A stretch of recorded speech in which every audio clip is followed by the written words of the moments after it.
Hi, it's Deborah Hamilton, and thanks for coming to the MAP plan, planning for the care of your pets. Now during COVID, but beyond. And we're here with Sally and Connie and Kieran and Rose, and I'm so glad everyone is here tonight. Sally, tell us again, because I didn't have the recording going. You had an Irish setter that became a long-haired dachshund in the leaves. Yes, I walk my Irish setter in the morning 2.5 miles, in the evening 2.5 miles, and it's autumn in Connecticut, and the leaves are coming down like crazy. We're having like rain and storms, and we're walking on our normal walk, and my dog, who's this tall, all of a sudden is this tall, and I ran up and I took her face into my hands, and I said, "You're okay, you're okay." And I realized all four legs had dropped into the little squares in the storm drain for draining water on the roads. Oh, so she couldn't even move like her legs because they were in those holes. They were in the holes and it was totally covered by leaves. And we're walking along having a wonderful time. And it's like, I think I'm okay, but this is really not good. What should I do? And I just went over, I talked to her, and one by one, she pulled her legs out and she was fine. But it was like, well, this is totally unexpected, like, Yeah. wow. I'm Yeah. so glad you shared that because, people do walk in the fall. And drains are, especially if you have a little dog. I didn't even think of that. So, see, I learned something new every single day. I mean, thank God you had the big dog. If you had had Buffy, she would have been gone, and then you would have just covered her up with leaves. But it is something to really think about when you're walking your dog. You're making a plan for your dog, but you're also planning for the care of your dog while you're walking them.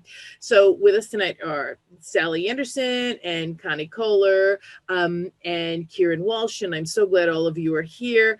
I just checked in with Sally. So Connie, tell me how everything is going.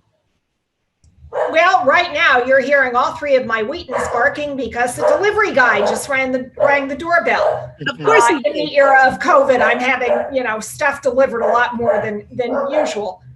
In fact, this is my third delivery today. Yep. We're doing fine. Congratulations in order, right? Didn't somebody earn a title? Yes, my middle girl, Patsy, who is, I have three direct generations, grandma, mom, and grandson, and Patsy is the mom. She just finished her virtual rally intermediate title with the AKC. And as you may know, Kieran, the American Kennel Club, not to do acronyms for you, has been in the era of COVID offering a number of performance titles virtually, mainly obedience and agility titles, and some companion animal titles. My little one, my 19-month-old, was tested for his AKC temperament test, which he passed with flying colors, and he was the very youngest out of 19 dogs. So I was very proud of him. And Patsy had earned her rally novice title when she had just turned 2. She was going through a coat change, and I wasn't doing anything in terms of moving her further toward her championship. She was just kind of stuck at one major win. And so I decided to do obedience with her. And she and I really, well, I had titled previous Wheatons in rally, and she really took to it and earned her title by the time she was 2, her rally novice. But then when she got her coat color back and her coat condition, she went on to finish ultimately her grand championship. And then I started, and she had a litter of pups, my youngest here, and his siblings. And then we went back to rally. Well, of course, with COVID, we couldn't even find all our training classes were shut down. Our obedience club shut down. All the dog shows shut down. So gradually, as the parks started reopening, and AKC introduced this virtual program, our little rally practice group that has been together from my obedience club for years, we just get together every Friday afternoon in the park, decided, hey, let's film and earn titles. And we did. And quite a number of people have earned their novice titles. And Patsy had been working toward her intermediate anyway. So we filmed all 3 legs and submitted them. I had to upload them on YouTube, and we submitted them to 3 AKC licensed judges. And she earned her 3rd leg, I guess, at the beginning of October. We just got the certificate in the mail. Wow, how great is that? Well, congratulations. Thank you. And I'll check in with Kieran. Kieran, how's everything over in the UK? You guys must be up late. It's what, like 11:30 there, right? I think it's 11:30. Well, I have to tell you, I've been telling everyone of the attorneys I'm speaking to, and a lot of the SPCA people I'm speaking to, about the responsible dog ownership test that you are thinking of putting together over in, it's Ireland. You're in Ireland. You're not in the UK. You're in Ireland. Because it just makes so much sense to me. So tell us how you're doing with that. Right. Well, maybe just start with Ireland first. About 2 weeks ago, I haven't been in touch, Debbie, and I'll explain why in the last 2 to 3 weeks, which was in Ireland, they take the COVID thing very, very seriously. And we've had sort of, I'm not sure this is the right way to put it, but in terms of previous experience with pandemics, we've very useful experience in that back in about 15 years ago, we had an agricultural problem that threatened the entire livestock of the island. Cow, right? Sorry? Was that mad cow disease or what was that? It was called foot and mouth disease. Oh, foot and mouth, right? Yep. Which isn't, yeah. But anyway, we went through a complete lockdown then for a few weeks. And so about just over 2 weeks ago, they announced another lockdown in Ireland, and a very severe one where it was almost total. You couldn't visit a friend's house and a friend couldn't visit your house. Wow. And I thought, well, hold on a second, hold on. The Irish don't do well with that. That's not good. I mean, we've been doing that here in the United States for since March, but the Irish don't do well with that. Well, no. So I looked up the flights and I saw there was a flight to a place called Tenerife.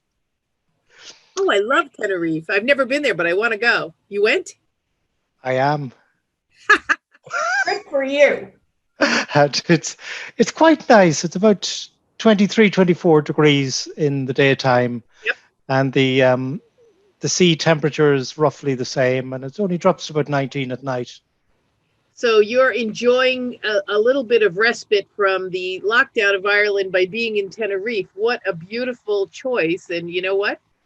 God willing, you found it out. We weren't smart enough to do that before. There was nowhere that would accept us. See, I was just going to say, Kieran, enjoy for us because we Americans are like lepers. Nobody wants to see us. All right. We are lepers. We've got the highest number of COVID. And so again, people are passing away and their pets don't have plans. Their pets are going to the ASPCA. So please, everyone who's listening to this, recognize you need to make a plan. You need to appoint caregivers. You need to address the needs of your pet, and you need to publish it. So I've got that out there now, and now we can continue our conversation. So in Tenerife, are you spreading the news about the responsible dog ownership, or are you building it, or what are you doing, Kieran? Well, I was here about a year ago, and I just loved the place. That's why I came straight back. So I did a little bit of work with one of the local rescue shelters, and I used to be a photographer many, many years ago for a magazine. So I'm going back in a few days' time to take photographs of all the dogs in the rescue shelter and try and get them adopted again. But Sally, doesn't that sound familiar? That's what I do. That's actually what I do. Yes. So back to the responsible ownership course. Things are moving at a very slow pace, but they are moving. So we have one of the microchipping companies in the Republic of Ireland and one in the north about to start applying it in the next few weeks. So it's going to be a microchip or it's going to be a test? No. You get a test or you can't. Okay. Yeah. Right. The first thing is the course is actually the course and the exam are up and running at the moment. Great. Okay. You should And share that with us so we can share it. we can do that. And the microchipping companies wanted a couple of things changed, which is fair enough. We've changed the course slightly. The exam is still there. And what I'm putting in at the moment is a short video from a medical practitioner on what to do if somebody in your family is bitten by a dog. So once that's completed, we should just we'd start rolling it They out. should apologize first. Of course, the lawyers won't tell you to do that, but actually that's what you should do. But most of the time, people don't do that. They run in, they either run or they don't apologize or they don't appreciate that something's happened. So that's where my practice comes in. So here's a question for you, Debbie, which is, in this part of the world, if you apologize, it's taken as an admission of guilt. That's all over the world. Right. So what percentage of that is factual, or where does the landscape lie on that question? Well, it just depends on how you want to move forward. If the person is really upset, you have to appreciate that they really are scared and appreciate that something happened. And in medical malpractice, apologies have been seen as lowering the recovery because people are not as mad at you because you apologize. You didn't just circle the wagons, as I always say. Yeah. So it works really well. And if you acknowledge and appreciate, it may or may not have someone stop and decide not to sue you. This is, the United States is the litigious capital of the world. I'm sure Sally and Connie will agree with me. In California. Yeah, exactly. So apologies people are afraid to do because, you're going to admit that, God, something happened. However, something did happen. Your dog did bite that person. So let's see if we can work it out here. And I think all over the United States now because of COVID. In fact, someone just called me today and they had an issue with their dog and it was a bite.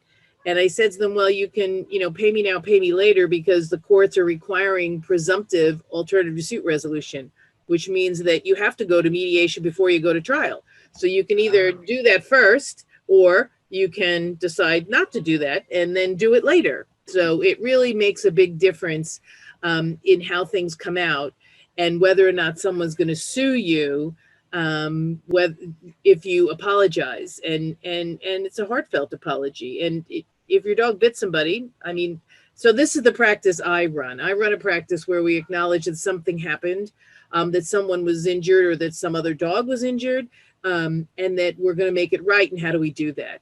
We're not going to make it right for $100,000. We're going to make it right for paying the bills. And if in fact your kid kicked my dog or your dog attacked my dog and then my dog defended himself, well, that's the conversation we have, but in a less defensive way.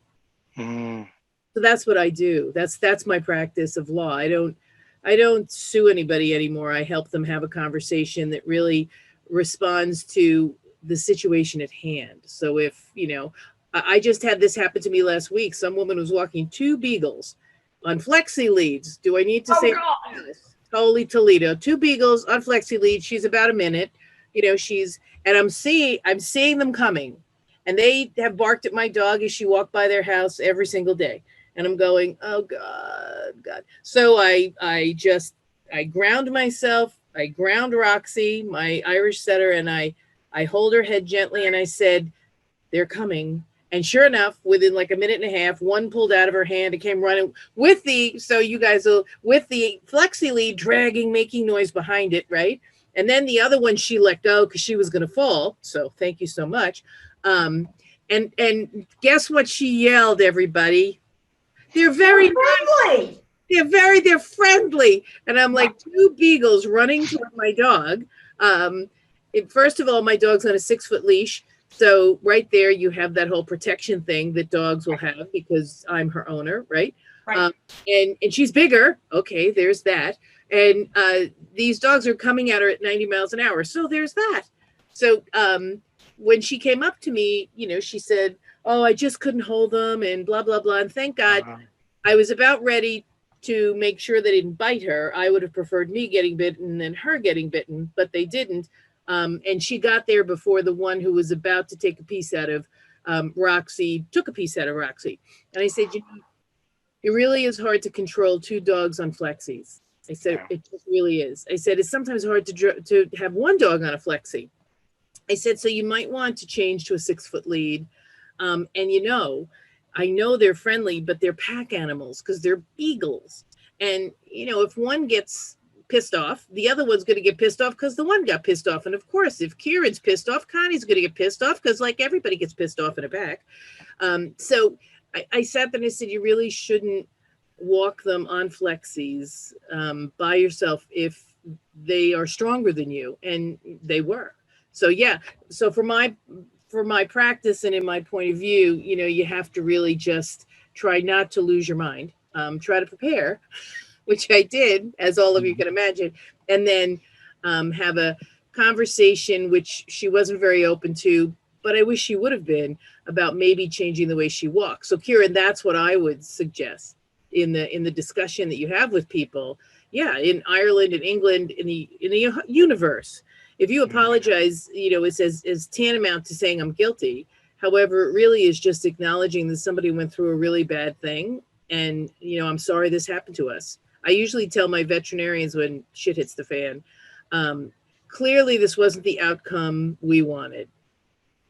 And that doesn't really say that I did anything wrong. It just simply says this isn't the outcome we wanted or that we had hoped for. And that's helpful. So if you can have people who bite, whose dog bites someone, oh my God, this isn't anything that we'd hope for, and that's a little bit less than an apology. Might not piss the other person off, but at least you've acknowledged that something happened. Because what happens in these kind of things, Kieran, is that people don't acknowledge what happens. And then I'm going to get so friggin' pissed. Like if that woman had just walked away from me and not said anything, I probably would not have been my best self. My good angel would not have been on my shoulder. And I probably would have said, you should keep those dogs in your house and blah, blah. And that's when issues arise. Well, for someone who does train in obedience as well as for show, I always, if my dog misbehaves, I do apologize because that's on me as the handler. Yep. And I train my dogs and I'm supposed to be in control of them and they're supposed to know what they do. Now, they're going to be dogs being dogs from time to time. And yes, there's going to be a squirrel across the street that they really want to, go see and chase up a tree. And they're going to do something cretinous maybe on the way to doing that. But ultimately, I am responsible. I am their owner. I am their trainer. I am their handler. And I think that's what Kieran's trying to do with the registration. Right. Make sure that they do understand that if the dog gets off leash or bites another dog, that, this is your responsibility. That would be what would be true, right, Kieran? Yeah. It's, well, to put this in context, in a very few countries like Austria and Switzerland, you have to do a course, usually about 4-hour theory course, before you're allowed to actually own a dog. So what I'm trying to do is bring in some of these principles on an opt-in situation where people would find it in their best interest rather than from the top down. So it's what do they do in those? Have you read their programs? What do they do with respect to if your dog gets away, this is what you're, what do you do? Maybe it's like a driver's test, where if somebody runs a stop sign, what do you do? So do they have that kind of information in the testing that says, what do you do if your dog breaks away? Well, their starting point is before you've ever owned a dog. Right. So if you've owned a dog before, you don't have to do this course or you don't have to do it again. So it's quite a comprehensive syllabus, and it goes through everything from the different breeds and your suitability and your resources and the insurance and everything else, civic responsibilities. So Well, that it would does. be under civic responsibility. Yeah. So it does touch on things like your ability to be in control of the dog, have effective control of the dog at all time. Yeah, And so that is on. key. That That's is key. that is the key. That if your dog gets away, well, then we're really talking about mitigation set up rather than anything else. Well, responsibility and accountability first, and then Yeah. mitigation. So you really have to have responsibility and accountability first, because you're as the course would have you know, being in control of your dog at all times is important. And if you don't have control, there is no, oh, he got away from me, like this woman said to Yeah. me. This is what we talked about, which is why you should walk it on a flexi lead. But I digress. I know everybody loves flexi leads, but sometimes if they hit the end of that flexi lead, Kieran, I don't know if you have a dog and you have a flexi, but if they hit that end of that flexi lead and you're not ready, it's gone. I just want to clarify. Flexi leads are these very long leads. They're the ones that roll up and go in and out on their own. Yeah. Okay. They're just in this part of the world. It's exactly the same thing, just called extendables. Yep, that's exactly right. Not flexibles. Okay, that's it. Yeah, we call them, well, the company, I think, right, Connie? The company's called Flexi. The Yeah, company, that's why we call Flexi leads. The brand name is Flexi. But anybody who is a serious dog person, absolutely, all you have to do is mention the word Flexi, and everybody goes, "Oh God!" Yeah. Because you cannot reliably control your dog at all. And the other piece that's really dangerous about a flexi that I learned from my chiropractor is when they do hit the end of that leash. They can detach their spine from their skull, because it can just quickly do that. So it really is something that maybe we add to the responsible dog ownership, is that yes, the dog will get more exercise if it's on a flexi, but you have to be careful of two things. One, that you have full control, and two, that you never let the dog hit the end of the leash, because that can really, especially little dogs, it can really mess up their whole. My chiropractor loves people who walk their dogs on leashes, because she has to adjust them all the time.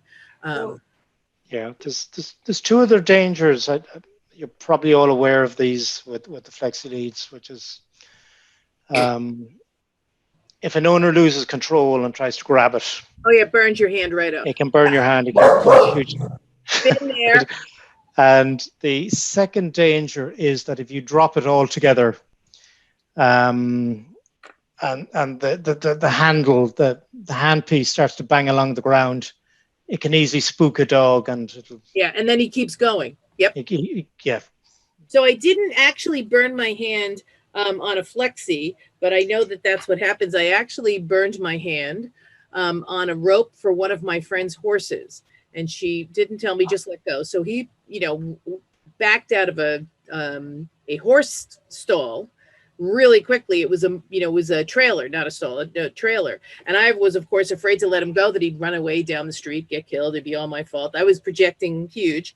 So I held on, and he almost took my pinky off, because he rubbed the skin so deeply it was really gross.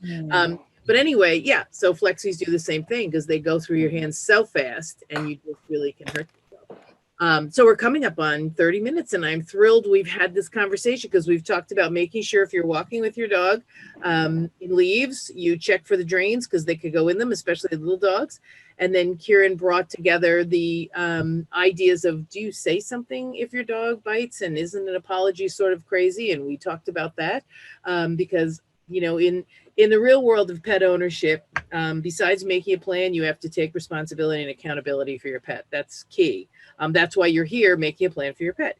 And then finally, we were congratulating our Connie for Patsy's award that she did by video. I mean, just a star now. She's on YouTube. We'll have to look it up. Yes, and it's public too. Yeah, so I'll have to have Rose get those links for you so everybody can watch. We can put it in the show notes. But this is Deborah Hamilton. Thank you so much for coming to the MAAP plan. I'm so grateful you all keep coming and you're all still here. And everyone who's listening, please come and join us. We have a great time and we'd love to hear all about your pets. So this is Deborah Hamilton, the MAAP Plan and Why Do Pets Matter, the podcast. Don't miss it.